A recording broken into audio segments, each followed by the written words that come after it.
Guys, gandang hapon. Nagluluto po ako ng biko.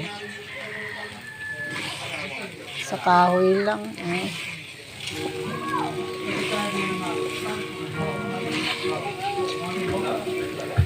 Luto na.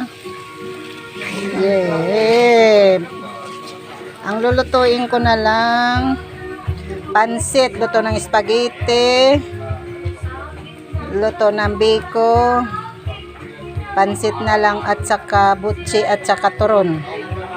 Yun na lang ang lulutuin ko. Napapagod na po ako. Sana ngayon pahinga ko kasi wala akong tinda.